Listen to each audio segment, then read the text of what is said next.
Okay, so I'm running late. It's Tuesday. You guys know that it's my most challenging day of the week, but I wanted to come with a positive message that is as much for you as it is myself.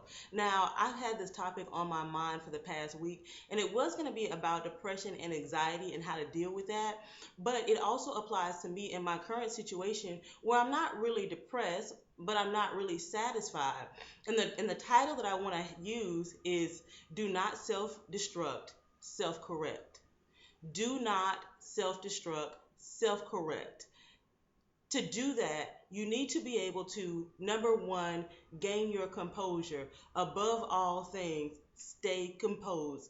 People, this world, obstacles and challenges thrive when you are not composed. If you are composed and able to sit up or sit back and be relaxed with no defense, people are disarmed and they may recalculate their attack or retreat, because when you are composed, there is a strength in that. That's why I do not believe in yelling. I yelled in my 20s and I would curse you out in my 20s. Now I know how to stand up in my voice. And that's the number two thing, is to recognize that you have a public voice and a private voice. Your public voice is what you are saying to the world. Your private voice is what you're going to bed with at night. I watched Tomorrowland, which is not really a great movie, but it had a wonderful concept in there, several wonderful concepts, and one of them was being a commercial. We have become so commercialized as individuals, we can make ourselves our own brand. And that's not abnormal. That is our public face. But sometimes our private face and faith does not align to what we're putting out publicly, and it's just all this internal turmoil. So, for you to be healthy, the best thing that you can do is to keep your composure and to align your public and your private voice. For you to do that, it involves tapping down deep into what is truly vexing you.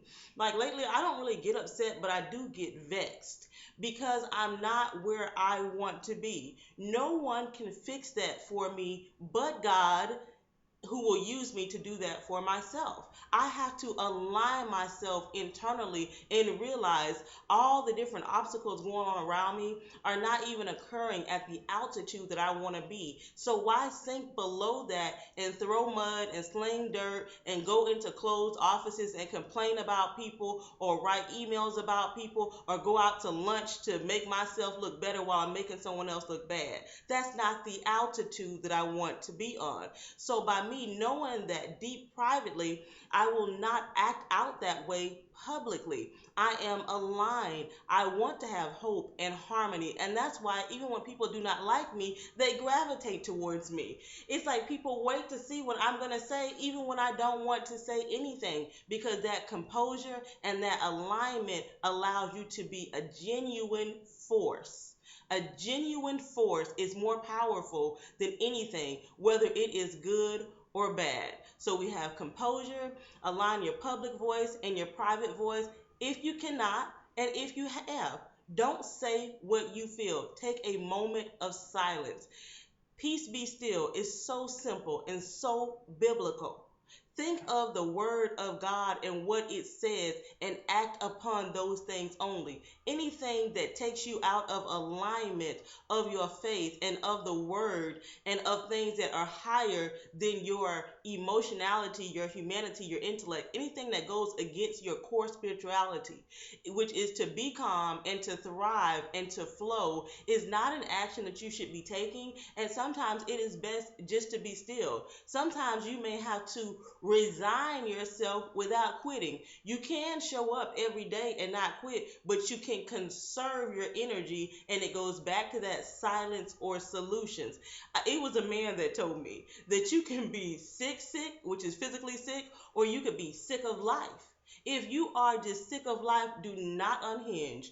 Do not, as they say, let them see you sweat. Bumper stickers really can change your life. It's not only the weary survive, only the happy survive, only the prosperous survive. No, only the strong survive. I'm talking about an internal fortitude, and the internal fortitude comes when you self correct. Another thing is do not self destruct, do not allow yourself to fall all the way down. I have been down, I have been knocked down to the point where you would have thought that it was a drag out fight. But the one thing that I know is no matter how long you stay down for, you're going to have to get back up. If you keep that in the front of your mind, if I hit this floor, if I quit this job, if I give this person a piece of my mind, I'm still going to have to be accountable for my actions, and I am going to have to rise above it, because you cannot sustain a level of anger and rage. So those are some practical tips. Composure, aligning that public voice and that private voice. Peace be still, having a moment of silence, and always knowing that even if you fall down, you're going to have to get back up. That will allow you to handle stress and increase your capacity. One thing that I learned from my workshop that I had last week that was all about growth and development was that we are oscillating back and forth between stress and recovery. Stress and recovery. Every person you see, even me right now, as made up as I am, honey, first thing in the morning, this is camouflage for what's going on inside. I am a ferocious beast inside. I have a lot of stress that I live with, but I oscillate back and forth, and the recovery is the key. I cannot do anything, I cannot go anywhere if I am not rested and recovered. That is important for my composure, and it starts there. And learn how to use your public and your private voice, and not yell or shout, but to stand up in that voice when you are calm and when you are still, and when you have resigned yourself to live on a spiritual level of rightness and good. And a lot of the things that you're struggling with will pass away or work themselves out. Thank you so much for watching. I'm going to try to upload this very quick before I go get my Starbucks coffee, and I'm going to try to have a good day at work and a very quiet one. Bye. Thank you girls so much for watching.